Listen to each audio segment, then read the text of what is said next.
দারিদ্রতা তোমাদের উপর আসবে এই আশঙ্কা আমি নবী করি না। দারিদ্রতার কারণে তোমরা কষ্টে থাকবা এই আশঙ্কা আমি করি না। মাল ফাকরা আখশা আলাইকুম, আমি তোমাদের ব্যাপারে এই আশঙ্কা করি না তোমরা দারিদ্রতার মধ্যে পড়বা, এই আশঙ্কা করি না। ওয়ালাকিন আখশা আলাইকুম আন তুবসাতা আলাইকুমুদ দুনিয়া কামা বুসিতাত আলা মান কানা ক্বাবলাকুম, আমি আশঙ্কা করছি অতীত জামানার মানুষের সামনে যেমনি ভাবে দুনিয়াকে বিছিয়ে দেওয়া হয়েছে, দুনিয়ার চাকচিক্য আর সৌন্দর্য বিছিয়ে দেওয়া হয়েছে, তেমনি ভাবে তোমাদের সামনেও এই দুনিয়াকে বিছিয়ে দেওয়া হবে। আমি এই আশঙ্কা করছি, দারিদ্রতার আশঙ্কা করি না, বরং তোমাদের সামনে টাকা পয়সা অঢেল ধন সম্পত্তি আসবে, আমি এই আশঙ্কা করতেছি। তো আবু উবাইদা ইবনুল জাররাহ বাহরাইন থেকে মদিনায় আসলেন। ফাকাদিমা আবু উবাইদা বিমালিম মিনাল বাহরাইন, আবু উবাইদা ইবনুল জাররাহ বাহরাইন থেকে মাল সম্পদ নিয়ে মদিনায় আগমন করলেন।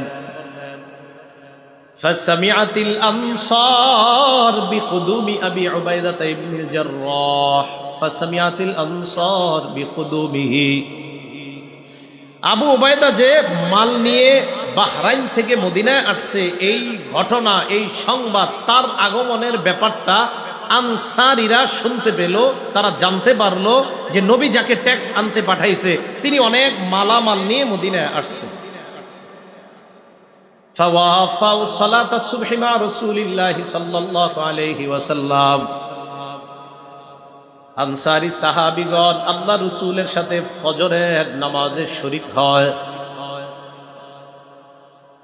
ফজরের নামাজে আল্লাহ নবীর সাথে শরীক হওয়ার পর ফালাম্মান সারাফা রাসূলুল্লাহ সাল্লাল্লাহু আলাইহি ওয়াসাল্লাম তাআররাদু লা, নবীজি যখন ফজরের নামাজের সালাম ফিরায়, সালাম ফিরানোর পর সব আনসারী সাহাবীগণ আল্লাহ রাসূলের কাছাকাছি গিয়ে বসছে। সবাই গিয়ে নবীর সামনে বসছে। কেন জানেন? উদ্দেশ্য হলো হুজুর কিছু বলতেছেন, এমনি সবাই এমন একটা ভাব যে হুজুর কিছু একটা ব্যাপারে আপনার সামনে বসে রয়েছে, সবাই নবীজির দিকে মুখ করে বসে রয়েছে।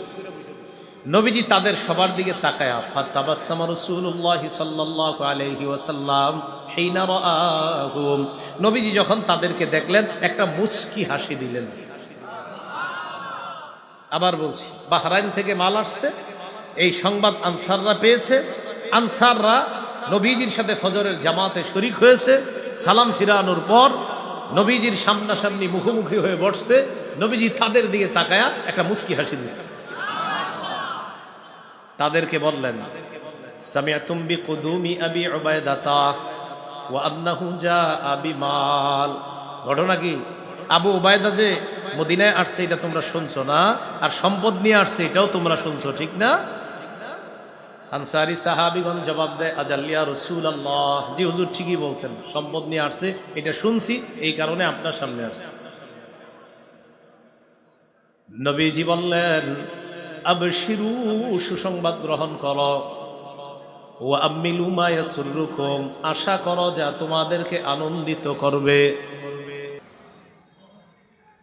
এরপর নবীজি বলেন, ফাতানাফাসুহা কামা তানাফাসুহা, নবীজি বলেন দারিদ্রতা তোমাদের উপর আসবে এই আশঙ্কা করি না, দুনিয়া তোমাদের উপর বিছিয়ে দেওয়া হবে, তোমাদের সামনে ওইভাবে বিছিয়ে দেওয়া হবে যেমন অতীত জামানার মানুষের সামনে দুনিয়া বিছিয়ে দেওয়া হয়েছে।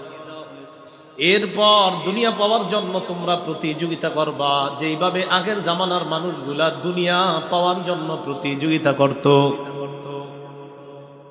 রাসূলুল্লাহ সাল্লাল্লাহু আলাইহি সাল্লাম শেষের দিকে বললেন, ফাতুলহিয়াকুম কামা আলহাতুহুম, এরপর দুনিয়া পাওয়ার পর এই দুনিয়া তোমাদেরকে আল্লাহর ইবাদত থেকে গাফেল করে দিবে, যেমনি ভাবে তাদেরকেও দুনিয়া আল্লাহর ইবাদত থেকে গাফেল করে দিয়েছে। নাউযুবিল্লাহ।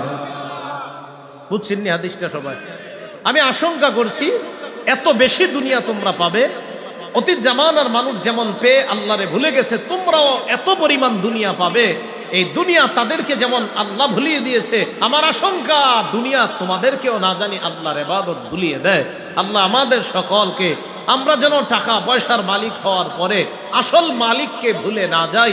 আল্লাহ আমাদেরকে ভুলে যাওয়ার খাতায় যারা আছে তাদের থেকে হেফাজত করেন।